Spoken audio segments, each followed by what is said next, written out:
Hola, buenas tardes niños. Acompáñame en mis clases virtuales. Nos vamos al libro de matemáticas en la página 164. Medidas en el salón de clases. Número 1. Estimen el área de las superficies que se indican. Bueno, pues tenemos esta tablita donde vamos, como dice ahí la tablita, estimar el área. La estimación es un cálculo aproximado que se hace. Es decir, lo puedes hacer mentalmente o utilizando un pequeño cuaderno. Es como un tanto usando nuestra imaginación. ¿Qué tanto podría medir esa área? ¿Y cómo lo vamos a hacer? Bueno, pues así de fácil. Pon mucha atención. Primero debemos de recordar la fórmula para sacar el área, que es igual a lado por la altura. Entonces te debes de imaginar cuánto mide por un lado esa superficie y cuánto mide de altura, y realizar una multiplicación de estas dos medidas para obtener un dato estimado, es decir, la estimación del área. Veamos cómo sería esto.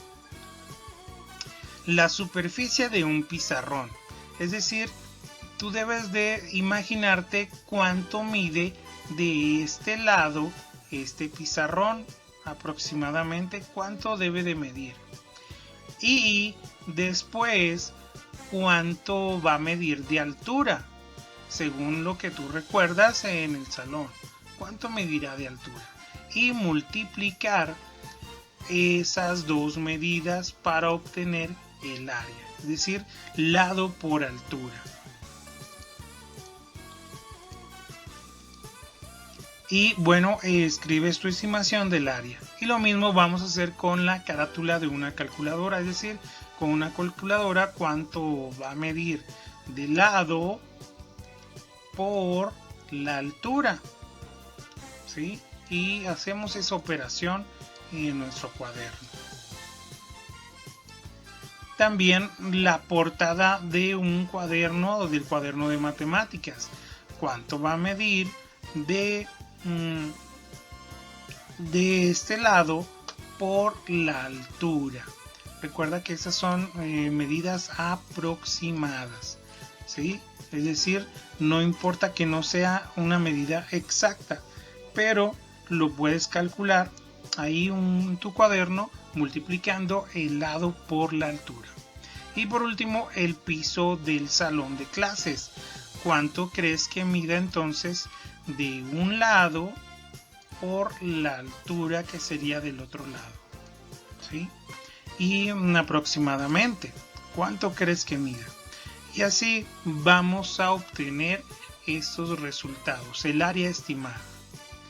Pero después, en esta misma tablita, nos dice ahora resultado de la medición de la superficie, es decir, que ahora vamos a sacar un resultado, pero ya midiendo, es decir, con las medidas oficiales, ya sin la estimación.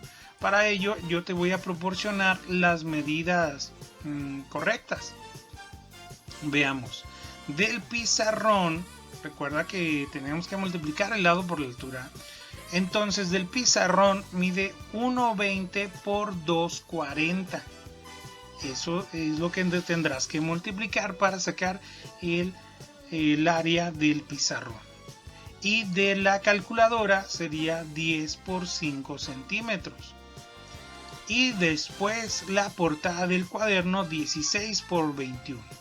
Y por último, del pizarrón, del salón de clases, sería 8 por 8.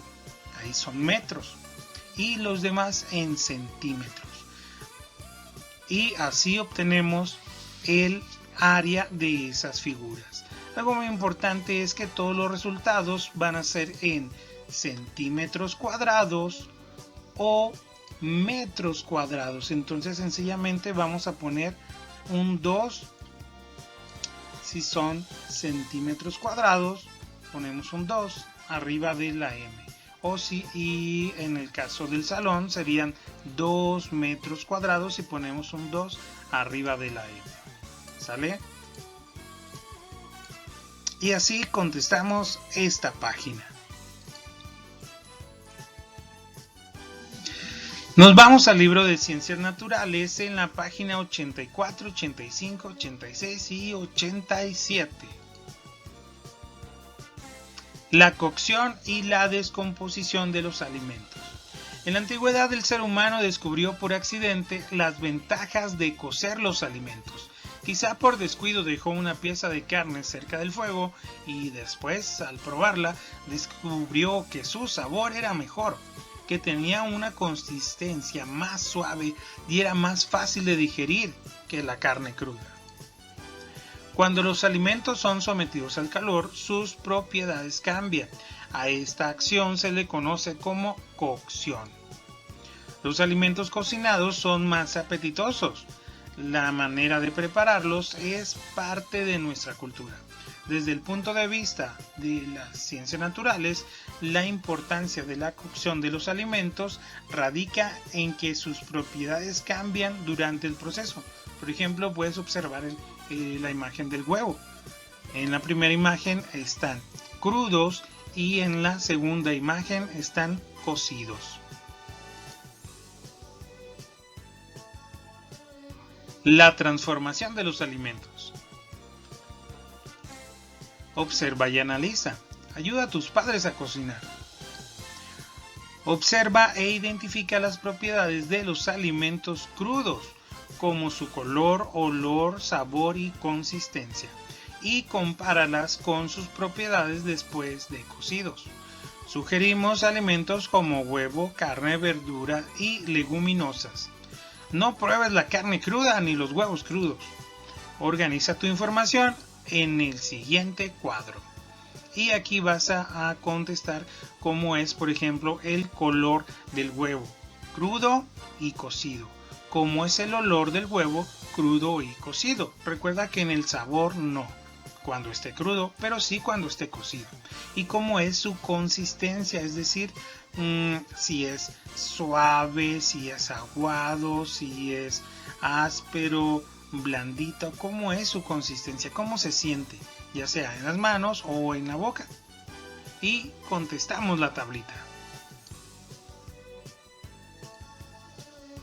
Nos vamos al libro de historia en la página 72 y 73. La presencia indígena en la actualidad. A lo largo de nuestra historia, los grupos indígenas han tenido diversas dificultades: la pobreza, la segregación, el racismo, la falta de acceso a la educación y a la salud, entre otras. No obstante, apoyados en su vida comunitaria, los indígenas han conservado sus sistemas de gobierno tradicionales, sus formas de vida, su religión y su lengua. Esto sucede incluso entre aquellos que se trasladan a las ciudades buscando mejorar sus condiciones de vida. Actualmente en nuestro país se habla más de 60 lenguas indígenas y hay más de 6,5 millones de habitantes de estas lenguas. Cada una representa una cultura diferente y, por tanto, un legado cultural distinto. Los cantos, poesías, relatos, mitos y cuentos indígenas transmiten la riqueza de los valores y las culturas de estos pueblos. En los pueblos indígenas, México tiene uno de los pilares de su identidad cultural y de su grandeza. Por eso, conocer su historia y sus saberes resulta fundamental para construir un país con mayores oportunidades al reconocer y respetar la diversidad que tenemos. En el Atlas de México puedes consultar la distribución en el territorio nacional de las lenguas indígenas que se hablan en la actualidad. Así que revisa muy bien el libro de Atlas para la siguiente actividad. Investigo y valoro. Número 1. Consulta en tu libro de Atlas de México las aportaciones sobre lenguas indígenas y responde en tu cuaderno las siguientes preguntas. ¿En qué estado de la República Mexicana hay más lenguas indígenas? ¿Cuál es la lengua indígena que más se habla en nuestro país? ¿Qué pueblos indígenas viven en tu estado y qué lenguas hablan? 2. Con base en lo estudiado en este tema, reflexiona y responde en tu cuaderno. ¿Qué costumbres y elementos de la época mesoamericana conservamos en nuestros días? ¿Qué elementos crees que aportan las culturas indígenas en la actualidad? Responde las preguntas. Eso es todo por el día de hoy. Nos vemos mañana. Adiós.